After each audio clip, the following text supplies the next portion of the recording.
Migliorano ancora, anche rispetto all'ultimo report di domenica scorsa, le notizie provenienti dalla casa di riposo di Sottomarina e relative alla diffusione del virus Covid-19 tra ospiti e sanitari al lavoro nel centro servizi per anziani. In particolare, con riferimento agli operatori, il presidente del Consiglio d'amministrazione Andrea Giovanni Zennaro parla di 11 positivi tra personale dipendente e collaboratori esterni, su un totale di 180 persone. Anche per quanto riguarda gli anziani, la situazione si va normalizzando. Prima ai positivi venivano dedicato 2,5 piani della struttura, ora invece occupano un solo piano, sito al girasole di Viale Tirreno, più un'area di isolamento all'ultimo piano. Relativamente agli ospiti, i positivi al coronavirus sono 15 all'interno della struttura e 6 ricoverati negli ospedali, dopo il rientro in quarantena di un settimo paziente evidentemente migliorato. Il presidente Zennaro non abbassa comunque la guardia, nel momento che si sono manifestati casi sintomatici ma negati anche dal secondo tampone, praticato a più di una settimana dal primo. Secondo i medici potrebbe trattarsi di broncopolmoniti di origini non virali. Le analisi sono state effettuate anche sfruttando l'ecografia del pronto soccorso di Chioggia. Nel frattempo, tra ieri pomeriggio e stamane sono decedute 2 persone al Covid Hospital di Dolo e 3 all'Angelo di Mestre, mentre Cavarzere segnala altri 2 positivi nel suo territorio, che portano a 12 il totale dall'inizio dell'epidemia. Nel paese anche un paziente guarito.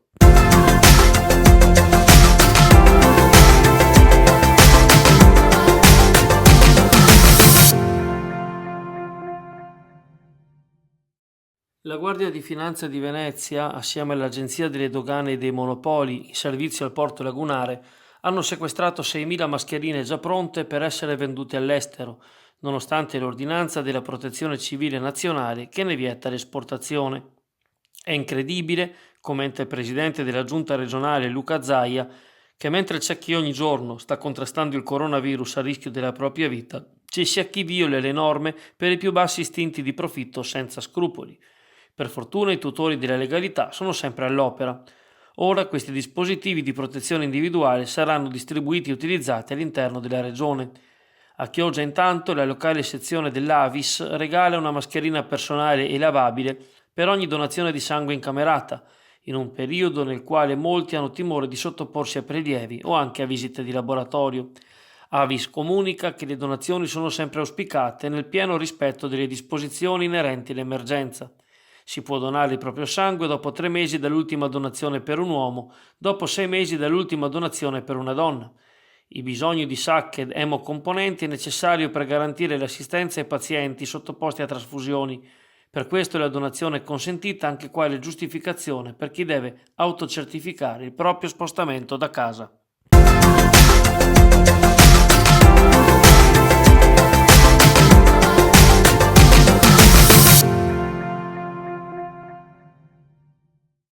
Subito un contributo shock quale ossigeno per le aziende agricole del territorio, al fine di mantenerle operative.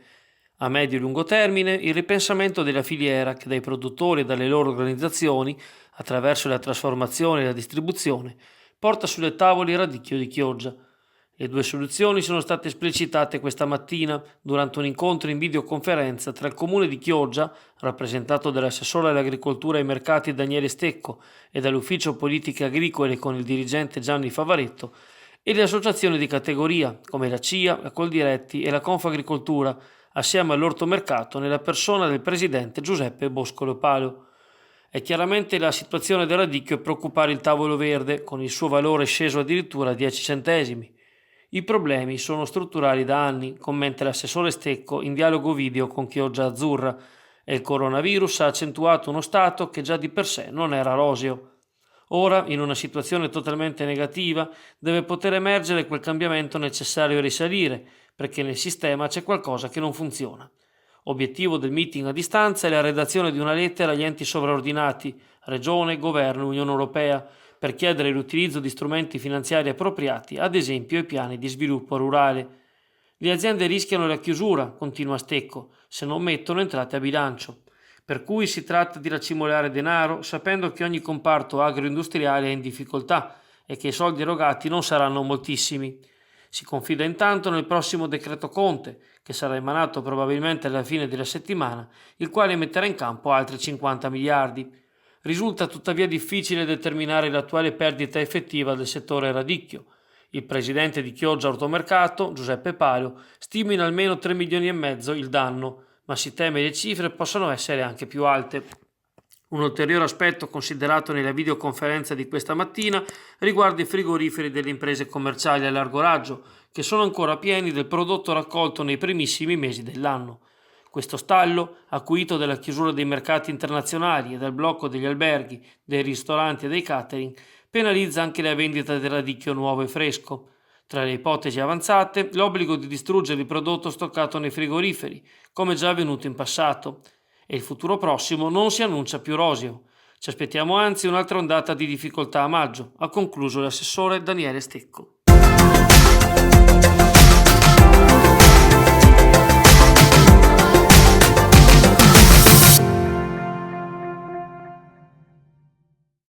Nel marasma in cui si trovano tante categorie economiche ancora in attesa di percepire l'indennizzo per i fermi cui sono state costrette le proprie attività dal blocco emergenziale, spiccano i vongolari che esercitano la professione in modo legale e più in generale i pescatori della cosiddetta piccola pesca, artefici ad esempio dell'allevamento delle molecche.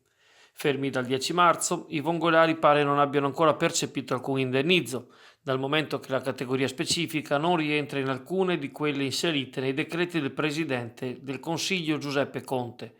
Questi pescatori si sono rivolti sia alla propria cooperativa che all'assessore regionale Giuseppe Pan, ma al momento nessuno è stato in grado di dare una risposta e gli operatori del settore si sentono presi in giro un'altra volta.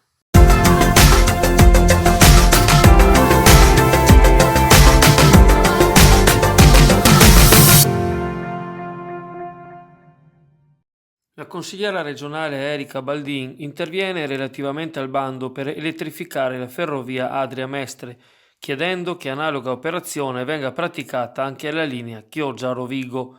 Anche questa tratta, sostiene Baldin, necessita urgentemente di riqualificazione, velocizzazione e messa in sicurezza, essendo al centro delle critiche dei pendolari per ritardi e disservizi, nonostante l'aumento delle tariffe.